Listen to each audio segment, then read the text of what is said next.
Gene Shanus, and yeah, we've always had some fun when we're down there at Celebrity Connected. For sure. I appreciate you having me, first off. Absolutely. I Thank you. mean, you've been back and forth from Chicago to LA, Yeah. so we were excited that you were actually in LA. Well, I'm always in LA for work, but just I'm always excited to come to LA and rest when I'm not working. So, I've never that's heard pretty dope. anyone say that before. You come to LA to rest. Yeah, sometimes even when work is you're doing work, sometimes work can be super stressful. So Yeah. LA gives that vibe where you can work but still have that good peaceful. Chicago, it's a little tough there to work. Okay. It's a little stressful there. I mean, which don't get me wrong, Chicago has scenery that you would never see. I've been to all across the world by the grace of God. But every time I go back and land home, because that's home, capital HOME, Yeah. home. When I do get there, that the way the buildings are set up, the traffic, and just the vibe of Chicago, it's breathtaking. LA give you them trees. So Yeah. when you see those trees, it just take you somewhere else too. But Chicago, you never get enough of it. So I mean, it produces everything you want it to be. I just say that I get negative it. and good. I That's get what I it. say. It kind of sounds like how Vancouver, BC, Canada is home to me. And so it's such a different vibe when you move somewhere, well, to another country. For sure. And then you come back. So I go back home and it's just like things are different. They slowed right down. Everything is just completely halted. It's Yeah. like, and it's funny because everybody's kind of in the same place doing the same thing. And because, LA is really fast moving, as you know. Mika, how long have you been here for? I moved to LA in March of 2013. So I've No, been really? almost coming Not up that on long. 5 years. Yeah, four. Oh, dope. Okay. 4 years now. Where are you originally from? I was originally born in Brooklyn, New York. So I'm kind of a cross plant. I was started in back east. My mother was from Jersey. My dad was from Jersey as well, and my mom moved the family out here when I was just a couple years old in San Francisco, actually, in the Bay Area, in Northern California. Oh, dope. So I grew up out in the A, and moved out here finally 4 years ago. Okay. Over 4 years ago, something like that. It's crazy. Huh? Yeah, Time it flies. was. I got my I swear I didn't know 4 years. what was going to happen. I was like, man, I hope I don't end up carnage on the side of the road over there. You know what I mean? Like, we're literally, like, But you're I from moved Brooklyn, out here right? on a wing and a prayer and like, man, Yeah. this has got to work. You know Yeah. what? It's either plan A or plan A. You know Yeah, what? There's no exactly. plan B, C, D, E, or F. None of no plans. I You only get got it. one plan. Gotta make it happen. Got to make it work. Yeah, for Good sure. for you. So, what were you doing back in Brooklyn? And has acting always been the forefront for you? Is that what you've always been doing? No, actually, I grew up in the Bay Area. I started off actually, believe it or not, door-to-door sales when I was a kid. I Okay. grew up. My mom didn't have a lot of money. She had a lot of love, but not a lot of money, like a lot of moms. Mm-hmm. And so she. So as a youngster, I learned. I started to. I got into door-to-door sales and selling things door-to-door as a Mm-hmm. kid. Candies. Newspaper subscriptions, and Yep. candles, whatever. We Good could for sell on the you. door. So we knock on the doors. You know what? You learn how to be able to have people. Reject you, tell them, get the heck off my porch. What are you doing here? I don't want to buy what you got. Right. You see the sign that says no soliciting, So I came from that, and I grew up in that for a while as a youngster. When I was about 15, I won a scholarship to an acting school my mom was pressing me to do. And then, unfortunately, right as I won the scholarship, actually, I got in trouble with the law over some bull. And I literally lost my scholarship because of some people I was associated with. So it was like one of those things that was just like, I had my dream come true for this scholarship opportunity, and it left. And then, I got caught up in a whole bunch of other things in life, and got married, got divorced, had a kid, and a whole bunch of other different things. And then came back around in my late 40s. Literally, I did sales and marketing for a long time. So Okay. I sold all kinds of different products, services for different companies. Through my times, I've been, done a lot of, door-to-door sales over the phone, face-to-face, and training a lot of other salesmen. I worked with a lot of kids from the hoods for a long time. So I Okay. take youngsters out of the hoods in the newspaper business as I learned it as a door-to-door salesman. I started training these other youngsters and say, hey, you know what? Take out your gold teeth, Good pull up for your pants. Let me you. show you how we can make some money legit. Yeah. Yeah. And You have a lot in common, both of For you sure. guys. So For sure. I see that. Yeah. Especially if you from Brooklyn, I'm from Chicago. Huh? Yeah, no, Same exactly. vibe, I'm, right? I'm loving the sparks, brother. I feel it. I feel it. Yeah, no, so it was really like, actually, it was crazy because it wasn't until a whole bunch of different things transpired. Both of my parents moving on in the last 10 years that really inspired me, or pretty much in the last 15 years, to really inspired me to go after my dream and realize life was kind of passing me by. I always had this gift that I just, for some reason, found every other excuse and was waiting for a security blanket or, you know what, that guaranteed opportunity. You know what, when you know if you're going to know. Yeah. And it was like, finally, I just woke up and I was realizing, man, you're living in an illusion, man. You know what, it's never going to happen until you go out and just move to LA. So about a couple years before I moved here, I started working with a group called the Infinity Productions in San Francisco, out of the Bayview Opera House in Hunters Point. If you know San Francisco, it's area of San Francisco. It's been around for a long time. This is the first opera house. It was built there in 1876. And one day, I literally wanted to go to church, and I just said, man, I don't know why I got to go to church today, but I do. So I walked down the street, and this little old lady, and I'm like, excuse me, ma'am, you know where church is? She's like, oh, son, you want to go to church today? Come with me, young man. You know what? God's calling you. So she grabbed me up and brought me down to this church, introduced me to everybody, all African-American church in Hunters Point. And she says, God called him up and said he needed to come talk to us today. So I introduced myself. Sure enough, as I've said my name, at the end of the service, she comes to me and says, you know, I teach an actor's workshop, and I would love to have you be part of my group. So she invited me to her actor's workshop, and then I started working with the Bayview Opera House doing live performances. So I did about 8 performances over there, and it was exciting. I did Lincoln's Emancipation Proclamation. That was my last performance before I left out there.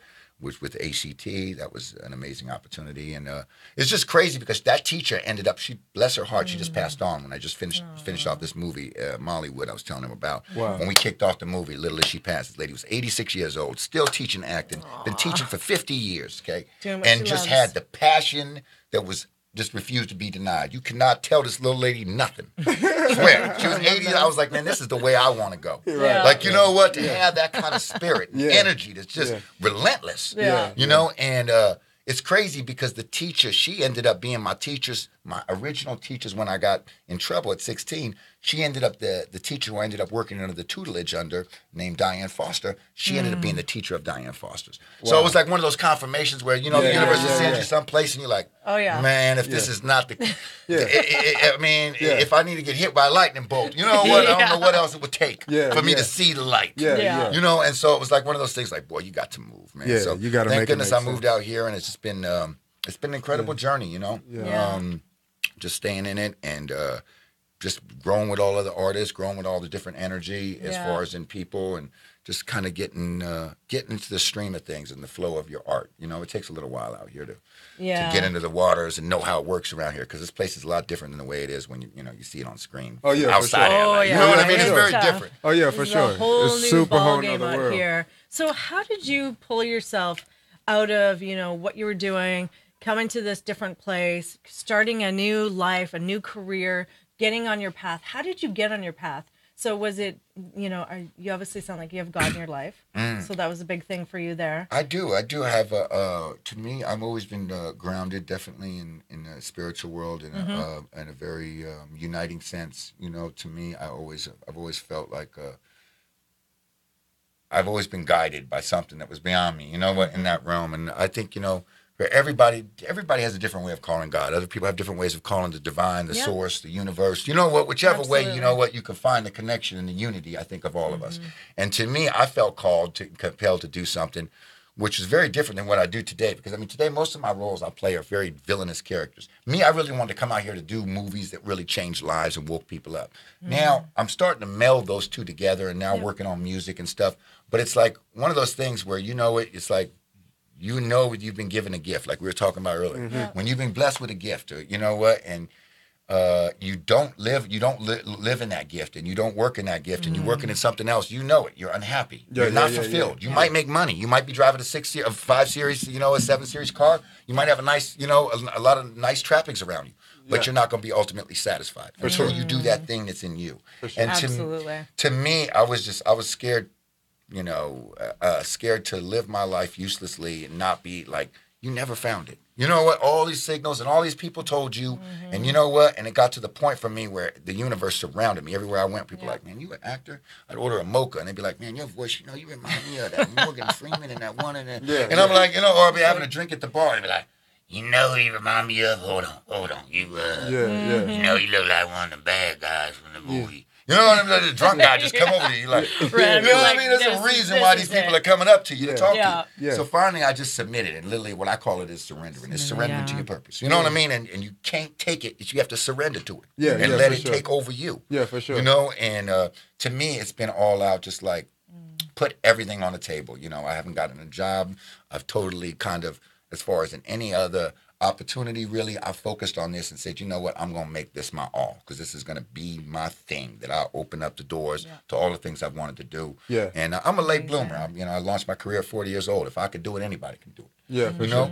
If you want it bad enough, and you're willing to put in the work. Most people, you know what, first off, they don't really want it for the right reason, maybe. You know what? And many of them are just not willing to put in the work. For sure. They want the shiny stuff, but they're not willing to put in the perspiration. That's right. You know? They give up too quick. You know, I was just having a conversation with a good friend of mine yesterday, Brian, and, you know, we were talking about how people come to LA and they don't really realize what it's going to be like. And there's those days where you want to give up and you just want to kind of go, hey, you know what? I'm good. I'm out. I'm done. And I've had those days, you know, and you're just, what were those days like for you? How did you get yourself back up? Because it sounds like, you know, you've really climbed your way to the top. You have a successful career and you've done a lot in a couple years. You should be really proud. Yeah, for sure. Yeah. Congrats, bro. Thank you very much. Very impressive. You know, I just right now, it's been like a fire and a desire in me to outdo myself. It's not. I'm not competing against anybody else. I'm not competing. I don't want to be like no other actor. I don't want to be like any other rapper. I don't want to be like any other designer. You know what? I want to do me. Nice. I want to do whatever it was supposed to come out of me. My message, my my essence of whatever it is, this spirit or this body is meant to bring, whichever way you want to look at it. To me, learning to just be able to avail myself to availing others, because it's only through others that we can gain the energy to be able to do this. You can't really do it alone unless you can draw from and give energy to other people. You know, it's that's one thing, beautiful thing about LA. If you go to San Francisco, you're not going to run into a lot of other actors. Most people they're designing applications and technology and websites, but you're not going to have the camaraderie that you have out here when you meet other actors. You see somebody, you get in an Uber and there's other musicians trying to follow his dream, and this dancer's over here trying to do her thing. Yeah. You know what? You got this other writer, and he needs the actor to be able to bring his thing together. Yeah. We all correlated. You know what I mean? There are no small roles. Yeah. A movie's not a great movie without the right music, without the right acting, without all the other people behind the scenes that you didn't even see that made the magic happen. It wasn't one person. True. You might have looked at that star and said, oh, well, he was amazing. Yeah. No. They were amazing. Yeah. All of them. Yeah. Okay? The highlight was on him or her, but you got to realize that all the talent that went into that. Yeah, for sure. So I think when you can kind of look at it as a united front and not compare yourself to any other actor or any other artist. I think that's the biggest trapping of us, is that we always look at somebody else and go, God, if I would have got started when you was your age, man, if my dad was your dad. Yeah. You know what? If I had, we can live in these ultimately stupid questions that really don't do anything for you. Or, so true. We take responsibility for the success that we want to see. Yeah. And we say, I'm the one, and I'm willing to go above and beyond anybody else. Yeah. You know what? Absolutely. And I'm not going to compare myself to anybody else, but I'm going to go above and beyond what I expect myself to do. Yeah. So I'm going to make sure I get to that audition. I'm going to go get that outfit for that audition instead of showing up half like I look like I might want the role. Yeah. I'm coming in like I am the role. Yeah. You know what? Up and showing up. So exactly. It's just taking that and just using where you're at, whatever it is you got. The craziest thing is the quirk about you. That's the thing they want. Yeah. Mm-hmm. Yeah. You want to show them the pretty part. You want to show them the pretty face of you and go, oh yeah, look at this me. No. The flaws in you and the things that you are uncomfortable with and you hate, that's probably what they want. Yeah. And that's the craziest thing about this business is everybody tries to posture and try to put their good side and try to take the perfect selfie, right? But at the end of the day, it's when you can be real and you can put your, not live in the fear of the judgment and just put what you are out there. Yeah. There's nobody else could do that. Yeah. You know what? There's only one you. Yeah. Everybody else is a fraud. Yeah, absolutely. You know what? You guys have mirrored, listening to Sam's story. Sam Sparks, amazing. You've had a journey yourself. And I mean, life was pretty rough. You know, you started out. I don't know if you want to share, like you know, you were going on the wrong track. Let's say, Oh right? yeah, for sure. I mean, I think you'd have to go on the wrong track to understand the right track you got to be on. Yeah. So I mean, Yeah. I'm never afraid to expose, you know, Sam that was in the streets, that carried the guns, Yeah. that, you know, sold the drugs, you know, that was a womanizer, a manipulator, a liar, you know, Yeah. a cheater, and all type of different things, Yeah. you know, to get to the Sam Sparks you meet today. you That's know. right. So, what was the profound, you know, thing that happened to you where you changed and you know, let go of that? I love that old question. guy. You know why I love that question is because people always ask, like, what was that one thing? That's not how God works. Yeah. God don't work with one You thing. got God in your life. God don't work with one thing. I'll give you this metaphor, and I heard Kurt Franklin say this. He said, have you ever ate a raw egg, just cracked it open and ate it? That'd be nasty as hell, wouldn't it? Mm-hmm. Excuse me. But if you ate flour, just open the bag up and ate the flour, that'd be nasty too, wouldn't it? If you took eggnog or nutmeg and just drunk it, that'd be nasty. But let's just put those things to the side and let's say, have you ever ate a cake? Your favorite cake. Think about it. Chocolate or strawberry or whatever it is. Mm-hmm. But let's think about that egg. Let's think about that flour. All of those different things taste nasty individually. But if you put all of those things in a bowl and make it up and put it together and bake it, it's a cake. And it tastes great at the end. Point is, all of these different things may take and taste nasty individually. But if you put them together, they make an awesome plate at the end. So you need certain things to happen individually Of course. so that the cake or what you're trying to get to or what you're trying to make can be what you want it to be. Sounds like how lies are cooked, my friend. Exactly. Yes. So at the end of the day, it's not it's not like in a format of like running from certain things, but you need these things. It is. It That's is. right. And the bigger you want your cake to be, the bigger the bowl has to be. Yeah. So the more ingredients you may need. So there's more things that's going to take place that may hurt at this certain time, that may put you at a certain place mentally, that may push you back mentally. You may be financially struggling, whatever you may want at that particular time. Yeah. That's getting you ready for your now when it do come. Absolutely. Just You know? got the truth. That is the truth. So, you know, it's sometimes you just have to take those chins, you know, and being under Steve Harvey, which God has blessed me, and now where one of the things that he gave me, and he gave me many of nuggets, golden nuggets, I say, one of the things that he say, man, is like, you have to know your timing. You have to know your timing Let's because break that down for everybody. Too. Yeah, know, let's break that down. But and when I say that is he's saying this because everything happens in timing. Just like you had to wait till you get to 40 to become who you were. So that villain that you play in that movie, you played that villain on the street before. The grace of God just kept you covered in that villain on the street. You get what I'm saying? So sometimes you have to take the timing and the assets that God is giving you in the timer. For sure. You on a conveyor belt, bro. I'm on a conveyor belt. You on a conveyor belt. And as we go down this conveyor belt, in certain time periods, things get placed upon. Think about it, an engine. Let's use an engine. It start off bare, but as it goes down the conveyor belt, certain pieces get added onto it to become this engine.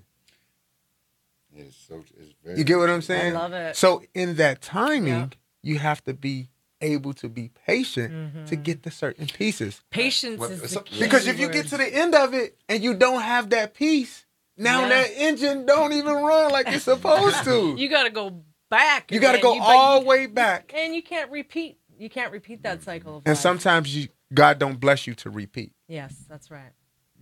Yeah. Sometimes He don't do you in that manner where you can go back and repeat. Sometimes you have to just trust what things are going on at that timing. And whatever is going on in that timing, you know, is an ingredient to that cake you want to get to, or that piece you need to be that engine to run what you say you want to run. And I love that too, because it's all about appreciating who you were, where you came from. And you know, there's been many times in life where it's, you know, my past has come back up to haunt me, and it's people are like, "Oh, you know, you did that, you know, you were like that, you know." And I was like, yeah, I was. Yeah. But there was a time and place where it was like shame, guilt, and shame. You know, you got to hide from the world. I was like, I'm not telling anyone that I had eating disorders, I had addictions, that I Yeah. did all these things, and I, you know, it was this terrible person. But I wasn't a terrible person. For sure. It was again what we're just talking about, this example, because it created me to who I am today. For sure. And as a beautiful human being, that gives back to the world. Yeah. And I wasn't able to do that before because I was in so much pain, emotional pain, and being able to work on myself, which took me 20 plus years Yeah. to be able to go through and walk through and go, hey, this pain now is disguised as pain, but it's actually a blessing. For sure. Because now I'm able to give that back as you are and as you are. Yeah. And, you know, being a villain and portraying these roles on camera, I mean, you are the talent. I mean, that's incredible. Incredible. And we get to watch that. You working with Steve Harvey. I mean, what is that like? He is so funny. I love him. I have to meet him. He's on my bucket list. Steve, if you're watching, I know you are. Have to meet you. Well, one of the things that I have to say about Big Dog, I call him Big Dog. Big dog. I like it. Big dog in the Yeah, house. Big Dog, I have to say, because he changed my life drastically. Small story. But he picked me up because the way that I was dressed. Really. Okay. That's why that was specifically why I Listen. chose you. By everything that I love. The man picked me up by the way that I was dressed. What you compliment me on every time you see me, which is a blessing. Thank you. Yes. But never knew back in the day my gift and what was going to get me out was the way that I dress. Now look, my nickname I love it. I love it. my nickname Love it, was love it. Freak in the streets. Reason why they call me Freak is because I wear a suit, I have some tight clothes on, but I will bust your head wide open. You hear But me? he's dressed So to it's kill. like, yo, Dressed to listen, kill, Don't let literally. the soup fool you. This dude is freaky. G. What's this dude is freaky? Like, what's going on? He It's went OG with questionable. me in a tuxedo. I will Yeah. bust out the suit, bro. I will bust out the suit. Yeah, Trying snap to your give you neck. business. You hear me? Not knowing at the time, though, at that time while I was in the streets, I had no outlet. So my outlet was what I was surrounded upon. Right. You Yeah. get what I'm saying? And what I grew up in. Now, did I want to regurgitate to the streets or resort to the streets or making the streets a solidifying factor for me to get out? No, not at that particular time. But if that's the only environment you know, that's the only environment That's you're going to all assimilate. I Because have unless to you got go a to. model, unless you got somebody else Big up. who's breaking you out and saying, no, there's Yeah. another way over here. We got another door over here for that's you, what my man. that wasn't happening at that time. I'm born in '88, so I'm on the cuff of the new generation and the old generation. You know, I know the '90s babies, and I know kind of the OGs where things had a little structure. At the time, my mother, when she had us, by the grace of God, like I said, my mom, like you said, my mom didn't have too much but love. You know what I'm saying? And even in her growing up, she struggled with certain things. So those generational curses became my curses. You You get what start I'm living saying? Yep. them legends out Get because it. that's what you expect. That's what you're expected to do. So that's at that time, that's the prophecy. at the time, excuse me, at that time, those ways out became the streets and became the friends that was in the streets. Yeah. So that gun became a play, and the cocaine became a play, and the heroin became a play. Never been addicted to, and this is what I say, because everybody say, man, they look at drug addicts and be like, he's a fiend. And I think everybody's a fiend.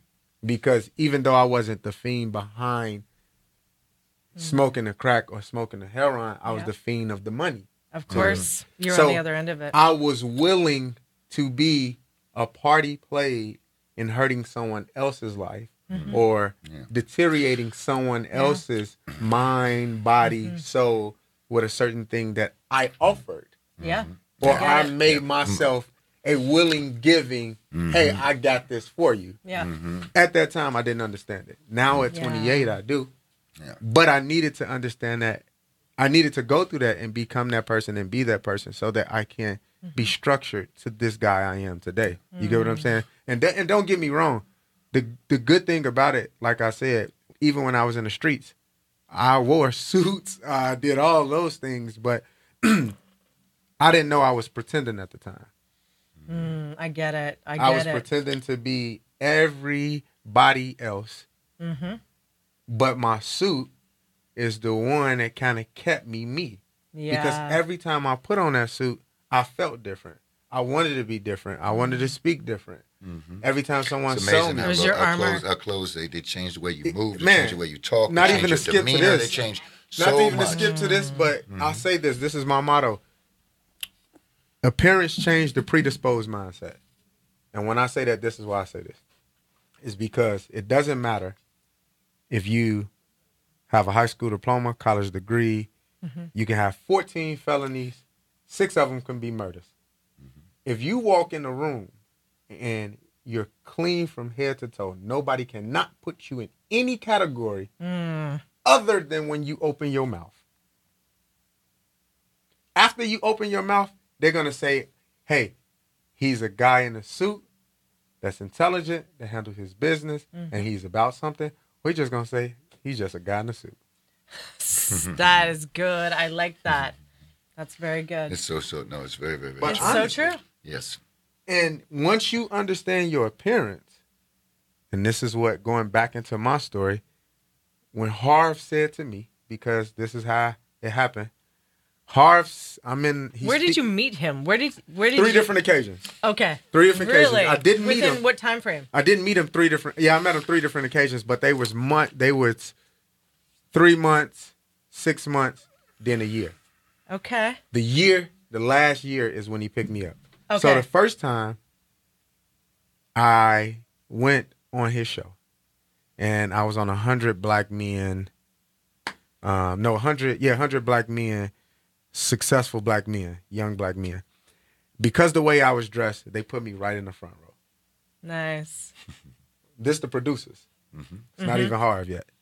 He comes out. The This big is what we dog. do. Yeah, this is the producers. They like, hey man, Love it. Awesome. Love it. Can you please stand right here? He comes out not knowing he's gonna come right next to me. So as he's walking out, he stopped. He said, "Man, looking good." Because the way I was dressed, I was able to take a picture. Dabbed him. That was the only time. That was it. Second time was he had a mentoring event. I have a mentoring program, which is Legacy Living as well. But I was there to learn how to become a better mentor. He had a conference. I wasn't able to make it to get a seat. So I said, F it. I'm not going to leave. I'm going to stand on the side. Good for you. So as I'm standing on the side, as he's speaking on the stage, I'm standing there, I'm watching, I'm looking. Like He a little says, he's talking about appearance. And he said, the guy right here, by the way that he's dressed, I don't know his name, but I know he's somebody. Wow. This is before he even picked me up. Okay? And he's just describing the concept. He's pointing at me. He's describing the Yeah. concept to the people. Yeah, Okay? just And he's like he's whatever but this this dude guy- right here, whoever just this- based on how Yeah. we By the way he's dressed, you know he's somebody. So I'm like, I'm looking, I'm turning around looking for the dude. You know, talking about, man? I'm looking for him too. Like- you know? I'm like, oh me. I'm like, oh, okay, thank you. You know what I'm saying? I'm like, I appreciate it. Now I'm thinking he remembered me from the last time. No. Oh, okay. Third time happened was I was able to get some tickets to go to his show, his actual show. Because of the way I was dressed, the producers wanted me to sit on the front row. Now, these are completely different producers from the last show. Because this, you got to think about this. This is within a 7-month, 6-month frame that this is spread it out. So when I go on the show, they sit me on the front row, and I'm just in the audience. I'm just going there to enjoy the show. I'm not going there to be on the show, none of that. So they put me on the front row. They say, man, you look good. We want you to sit on the front row. Cool. Big Dog come out. And when Big Dog come out, the way that this man comes out, his cologne captivates the whole room. He smell like money. You hear me? His shoes so shiny. Awesome. You hear me? His shoes so shiny, man. You can see the lights beaming off the shoes. So he come out and he got you like stuck, like, you know. So he does his segment. He comes off his segment. There's during his period of time while he's doing his break, they ask him. He get to ask questions. The audience get to ask him questions. So a young lady said, an older woman, excuse me, older woman was telling us congratulations on the books and all of that things. And he asked, hey, why? She said, why don't you teach younger men how to court women? Big Dog said, have you ever asked a young man, do they know how to court women? No. She said, yeah, do y'all? And she said, he said, young men do not read. He said, young men do not read. Now, with me sitting on the front row, Big Dog say, stand up. So I stand up. And as soon as I stand up, he like, man, who dressed you? I'm like, me. Now, again, take a moment. I met him twice. Yes. Prior to this. Again, at this time, he still don't remember. He was talking to me at those two prior times. Now, we talking, he get to fixing my suit because my pocket squares on my left-hand side, but my dart pen on my right-hand side. He said, everything lines up on your left-hand side. So he's fixing my suit. Now, this is the thing what I did not inform you guys. I used to have this dream for 6 years straight that Steve Harvey was going to fix my suit. For 6 years straight. He fixed my suit, and I woke up every time in a dream. It always get to this part where I wake up after he fixed my suit. I never get to the ending part. And you had this dream recurring for 6 years. Before this even happened. Before any of this take place. Seriously. While I'm selling drugs, while I'm in the streets, while I'm having babies, everything. You hear me? I'm having this dream. Never met him, none of that. I just started dreaming about specifically Steve Harvey. was it something about particularly him? Or was it the talk show kind of arena? No. Or was it just something particularly about his voice? Like me, like Les Brown is my dude when it comes to motivational speaking. Yeah. That's the dude I bump. I mean, I listen to a lot of other people, you know what I mean? Yeah. But Les is one of the dudes that I love the way he serves and cooks his, you know what, his work. Sure. You know what I mean? Yeah, for sure. So it sounds like, I mean, it was just, you already had that connection with him, no. It sounds like, I feel like, you know what? It was not even 5-6 years prior. I mean, if you were having dreams about the I guy, had dreams. you know what I mean? I just started having a dream. I started having a dream. I took acknowledgement. I took acknowledgement to his suits, the way that he wore suits. I loved that the way he wore suits. Every time I saw him, like I like the way that he wears suits. Mm-hmm. I love the way he suits. So you were watching his stuff. But he popped after watching the suits, and I didn't care about the comedy, none of that shit. Yeah. I didn't care about that. I just liked the way he wore suits. And I started having this dream 6 years straight. Then at the show, it happened. Yeah. What- He started fixing that's my one of them. suit. Okay, that's yeah. that's that confirmation That moment. is- That's that Exactly. moment when That we were was talking your- about earlier when I was like, yeah. But when she's listen- over here, when I found out she was my teacher's teacher, I said, What happened No. in an No. anatomical? I'll tell you exactly. wow. Yeah, because I'll something tell you happened exactly. there. Right after he fixed my suit, he fixed my suit. He said, "You look clean." He said he called Will out, which Will is the head stylist. Called Will out, told Will check me out. Afterwards, he went on set. As I sat down, because I was standing up, I was like, "Oh, that's the dream." The physiological part of it. Immediately, I started crying. Yeah. And I started worshiping to God because now I'm like, yo, that's not deja vu. No. That is the dream. So Wow. at the time, he asked me, he say, "What's your name?" And I'm like, Sam Sparks. The audience like, oh, they think I'm crying They don't and so know. excited about Yeah. meeting Steve Harvey. But They I'm don't know. worshiping about the dream. Like Yeah. I'm like, oh wow. Yeah. So he Deep in comes that. up, he grabs the collar of my shirt, he picks me up, he gives me a hug. It felt like 15, 20 minutes, but it was like 10 seconds. And he said to me, his exact words, he said, "From this day forward," he said, "I understand the journey. I understand the journey. From this day forward, I'm gonna be your mentor and you're gonna be my mentee." What God did not reveal was me styling him. That's what God woke me up apart. He don't give you everything, Yeah. but he give you a tad bit Your of a little taste. teaser. Yeah, You get what I'm saying? Little teaser. So- Ain't that the truth? So now, everything that I didn't see prior inside of the dream, You're living out. it's living out and it's happening because I trusted the dream. Because even though I said something is with this dream, something is with this dream. Now, what was funny is that I wrote this down 4 years ago, and now everything that I've ever written down, it has taken place.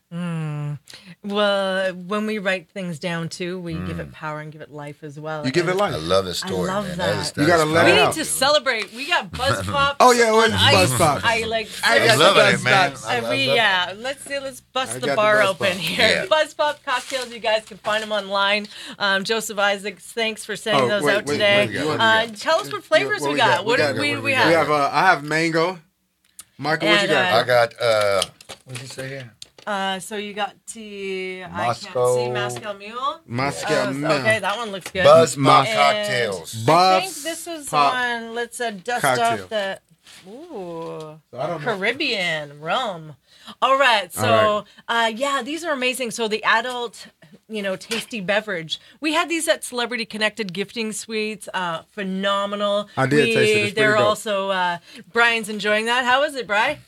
Yeah, he like literally took one and ran because I'd be like smack. I don't take the Buzz B. Pops. I think B was waiting on this part. Yeah, I think that's why he came to I the show think- today. He's like, I came for the Buzz Pops. The Buzz Pops. Buzz Pop Buzz Pop's cocktails, gonna be there. gluten free, guys. You just pop off the top, gluten free, fat free, fresh fruit, and Smell it's like made with mango. all different alcohols. So we've got tequila, there's vodka, there's rum, and bourbon. These are amazing, amazing, amazing.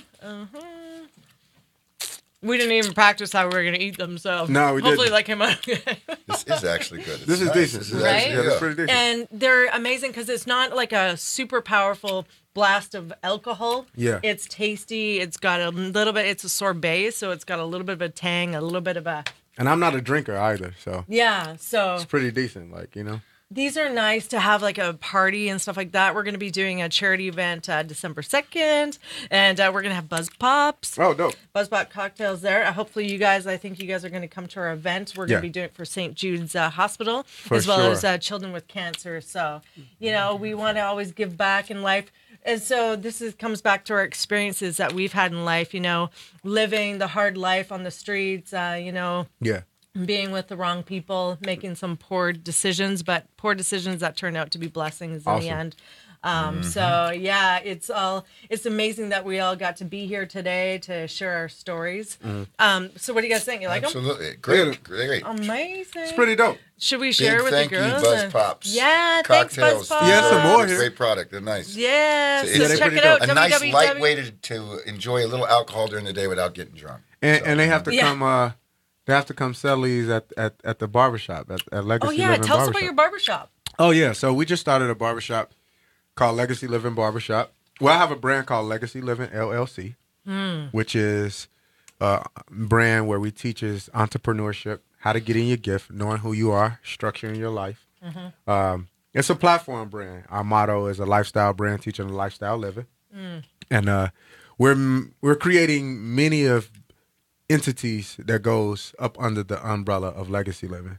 So you guys will be like ambassadors of Legacy Living. You guys are living in your legacies. You guys are, when you close your eyes, you will be satisfied. God will be satisfied that you have changed lives with inside of your gift.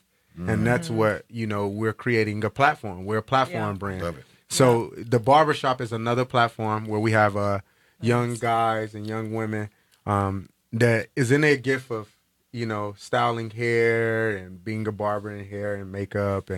And what I'm doing is I'm just trying to create a platform where not only that they can learn a business with inside of a business, but they have opportunity to grow. They have opportunity to scale their brand and get their brand to a level where not only if we can't get them to the top, we will get them to the catapulting of the top. And all they have to do is just keep flapping the wings and trusting that their gift is their gift, And we have a school that's about to open up as well next door. And what we're doing with that is we're just going to start up from the ground because we have a lot of young men that's in the neighborhood of the barbershop that's walking around and don't have anything to do. And it doesn't take much to learn a trade. Yeah. And the barber world and the hair game is a game that if you want to put down drugs, guns, or anything else, pick up some clippers and pick up some hair. If you pick that up and learn that thing, even if you don't know your gift, it'll get you to a place where you can know your gift. You'll learn it. You'll learn your gift. And that's what we're doing. We're just creating many of different entities and opportunities within inside of Legacy Living and just finding more ambassadors. And I jumped away from Harv now to where we leave the styling up to Will, and I'm just pushing Sam Sparks and Legacy Living right now. Good for you. I think that God has blessed me to be able to be with him. He's always big dog. I always could call him. Always could talk to him. But I think my wings have took its flight to do what's needed on a scale of Legacy Living and Sam Sparks being an entity to other young people's lives. Not just being a name, because I care nothing about a name. I'm a vessel. I am truly a vessel. I'm not a name. I'm a vessel. Now my name is Sam Sparks. You have to call me by my name because respect is required so that I can give respect back. But I don't go about or after a name. I'm not about fame or fortune, but I need the platform to create the opportunities of the things that we need so that we can be right inside of our gifts. Look how we sitting together, and we're happy because we're not only in our gifts, but we're talking about our gifts, we're enjoying, and we're finding connection with inside of our gifts, which we are one another individually. We all come from different places. We all have different struggles, but look how we're united inside of our gift. And that's the thing that God gives everybody, and that's how he unite people together. But here we go. We afraid of certain things. So I love that you're doing that. Thank you so much for giving back and doing that. We talked a little bit before the show, and we were talking about, depression and prescription drugs and things like this, and people with anxiety and bipolar. I mean, you name it out there. I had a great conversation with Dr. Bart Billings on the phone the other day, and I want to give a shout out to him. He will be on the show on November 22nd. Oh. He's got a phenomenal book out there, Invisible Scars, dealing with, brain injuries, trauma, PTSD, all these different things. And, Mika and I had a conversation about it, and we talked about, you had an experience. You were on you were in the music video, Heavy, Linkin Park, Chester. And, I watched that, I actually had a really good cry this morning because I watched that music video a few times, and I watched your interaction, in it. And I thought about more than just the video, because I thought about your interaction behind the scenes of the acting that was involved. And I know the relationship was built there. Because when we first talked about it, I felt your pain of the loss, as did the whole world. Anytime there's suicide, it's kind of an untold story, and it's we're left to kind of figure things out, and no closure. And so you were part of that, and it's interesting because I watched the video over and really just kind of dissected it and saw. And obviously, he was struggling with, losing a close friend to him by suicide, by hanging as well, Chris Cornell. Yeah, that happened right after. And it was his birthday to the day that it actually happened. And and he struggled with drugs and alcohol, I believe they both did. And, from what the stories, public was saying. And it's just really sad to see that, What was your experience like? Because I know that you had a text from him we talked about too. Yeah, it was. I was just first off, I was so excited to be able to work with those guys. I've done a lot of music videos with a lot of artists, but he was particularly one artist I was really excited about working with. When I booked the role, I didn't know that it was going to be me getting into an altercation with him. When we did the scene, that didn't happen until I showed up on set, and the director was like, "Love your look, but you look too much like a rock star. You're going to upstage my dude. So, we're going to have to take you down a little bit. You're going to have to take the belt off. You're too cool, my man." And I'm like, all right. He's like, "But do you do stunts?" I said, "Yeah." I said, "Yeah, I've done stunts." He's like, "Okay, well, we're going to have you get in a fight with Chester." And I was like, "Yes, now we're talking." So it was really, it was crazy because I was just so excited about working with him. And then when, he came out, he was really so approachable and very jovial character, very funny, making lots of jokes. But when I went into the scene to do the scene with him, it was one of those. I felt everything told me that this scene needed to be as real as possible. I don't know why, but most of the time my scenes anyway, I always try to really bring it on a grounding sense. You know what I mean, as far as a performance that really is something alive inside of me. I try not to manufacture some stuff. I need to put something out that's real, that's going on in here. Yeah. So that's what we did when we did the scene with him. They didn't really give us a script. They just kind of sat me around, and then they were like, they had us pretty much just did action, and they kind of described to me that he interrupted me.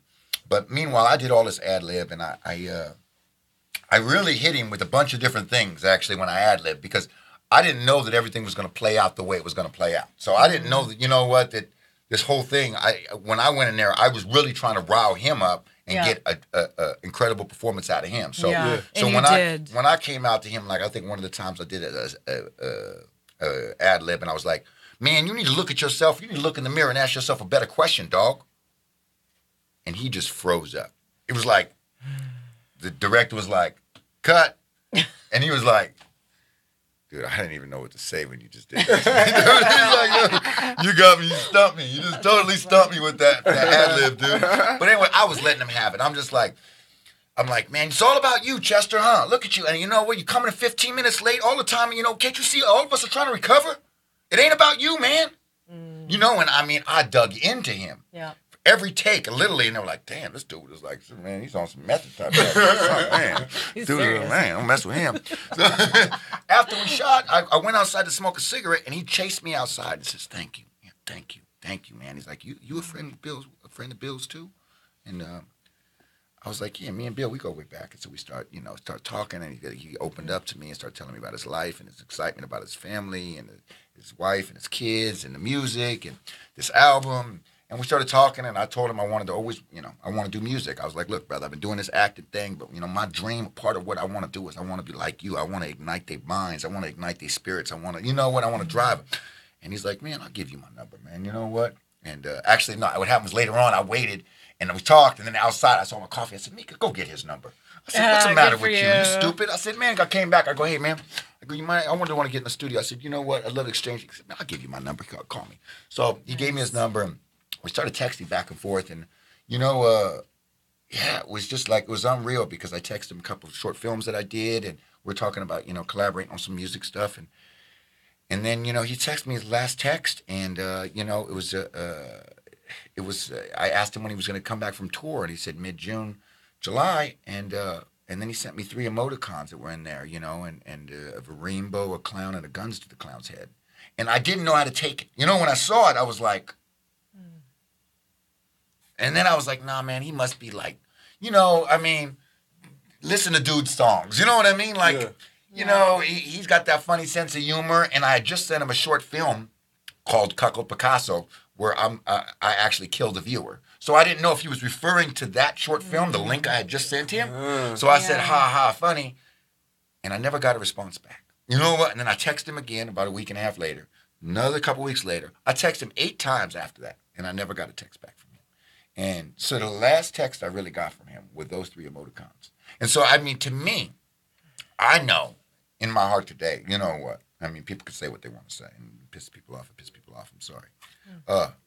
There is no way that there was an accident. There's no way that, you know what I mean? Yeah. A person would accidentally, the last text that I get in my phone is a rainbow, a clown, and a gun to the clown's head. You know what? I mean, there's no question in my mind that he was trying to tell me, homeboy, it's all right. You know what? It's going to be, he was giving me the sign in a way, and I feel to a point in me, it's like, man, why didn't you call him? Why didn't you do that? You know, but you can't see, you can't know all this stuff. That's exactly You know, and it's terrible because if we can look back in hindsight, I mean, we try to reach and try to grab these people back from the gates of death that they want to, you know, feel that they, you know, that they are ready to walk through.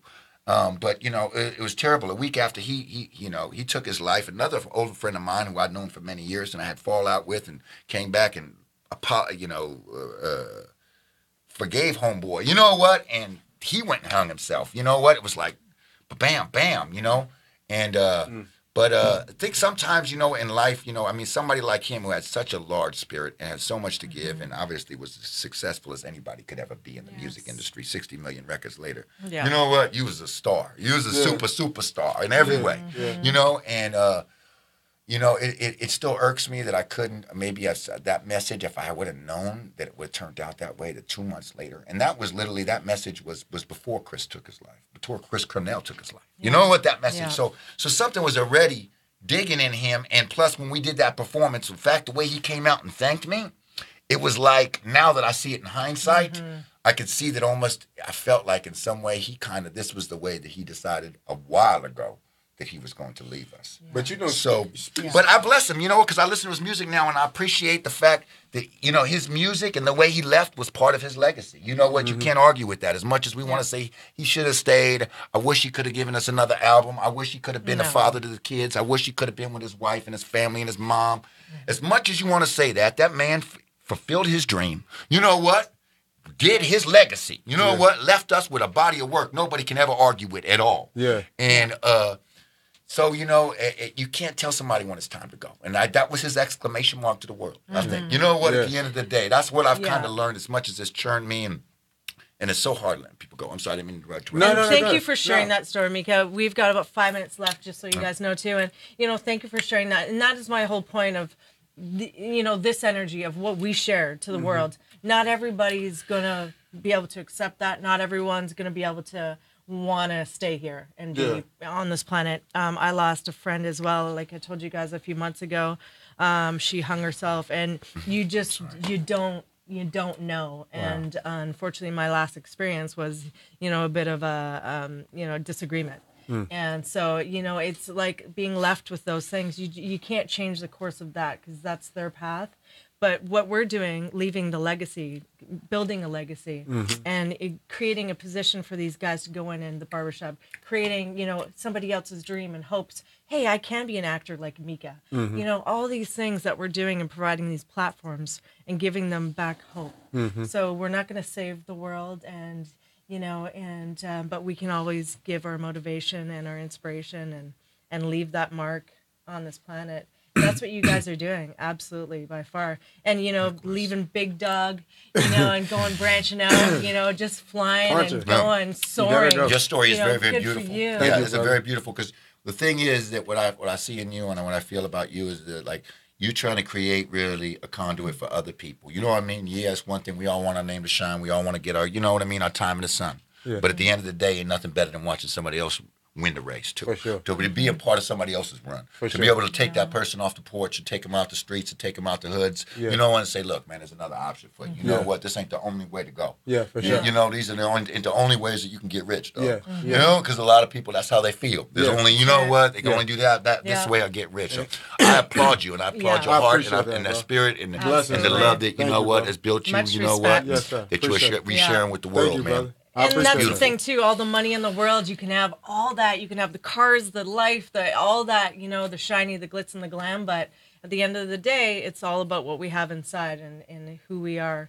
So you guys are absolutely doing that by far. you. We've got coming up in the new year. I'm excited to say I'm going to be working with some wonderful people. We're going to be developing a program to teach women and children wow. self-defense. Wow, dope. And working with Spice Williams Crosby and Jennifer Silverstein and my senseis. Thank you to Jacob Bresler and Frank Dukes, and the list goes on and on and on for inspiring me and motivating me to give back and teach these young girls and women how to protect themselves from domestic violence, from rape, from, you know, all these different situations.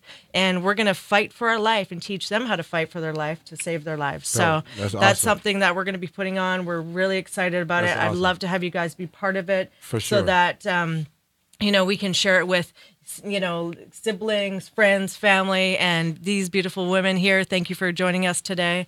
Where do Well, we thank you find for having me. Yes, thank you for Yes, having us. I don't Where usually do you do find- talk show stuff. I don't do the reality TV show stuff. you're- I just don't. I'm so busy working and all the time. I don't usually I do it. know So this he is like the made first time time. somebody's actually got me in to come and do Yay, like I feel a video honored. talk thing. You know what I mean? feel I haven't done that honored. before. so. Where you can see you on the big screen, I know that. Where can we find you on social media that we Oh, can follow okay, your so- career into the music industry? Yes, Yeah, yes. yeah. Right now I'm cooking on it. I got a track with Snoop's on it. I got some another artist on it. Nice. I'm on it. I'm working with Tommy Daughtry, who did Tupac's Machiavelli All Eyes on Me album. We're working on that. I just did another track called The Catalyst. I'm working on a brand called The Catalyst Road right now. I'm working on developing, which is kind of, you know, we on the same vision as what you're trying to do with Legacy. You know what I mean? The Catalyst Road is a thing of how we cross-connect and cross-pollinate each other, brother. You know what I mean? And how each one could teach one. You know what? For And it's sure. through the synergy For sure. that we could really create something we could never create on our own. For sure. But you can catch me on Facebook, Mika Fitzgerald. Okay. On Facebook, MICAH. MICHFITZGERALD. And you can catch me at Instagram at Mika Fitzgerald. Same thing. It's all lowercase. Awesome. And yeah, those are pretty much my two handles really I'm working on now. Perfect. But the Catalyst Road is coming to you soon. And We will look for that. You guys make sure you look for that. Thank Yeah, you so congrats much on for that. being on today. You're amazing. Sam Sparks, where do we find you? I am Sam Sparks at gmail.com. If you want to email me, I am Sam Sparks is everything for social media. That's Twitter, that's Facebook, that's Instagram, also, and that's my website, iamsamsparks.com. You could get the book there. The book is about to come out called LegacyLiving.com. Awesome. I mean, Legacy Living. You can get that at LegacyLiving.com. Yep. Excuse me, but Yep, we got it. that everything is there. You know what I mean? And we're just trying to create people to not do what we say we're doing, commit suicide. And suicide that's right. is first thing, a mental thing before a physical thing. Physical thing is the last thing. So we're trying to stop the mental suicide first That's before right. it gets to the physical. Reach out to these amazing guys. Sam Sparks, Mika Fitzgerald, thank you so much Thank for being you. on the show today. We also had SWAT Fuel in the house today. Thank you to Buzz Pop Cocktails for sending over a delicious, tasty treat for all of us today. You can see us every Wednesday, 4 p.m. Pacific Standard Time. And also at www.tlcunleashed.com. You can find me on social media under TLC Unleashed or Tracy Lynn Cowan. Hollywood Vibes, Sports and Life. We'll see you guys next week. Thanks again. live your legacy. Bye-bye. Do it. Legacy Living.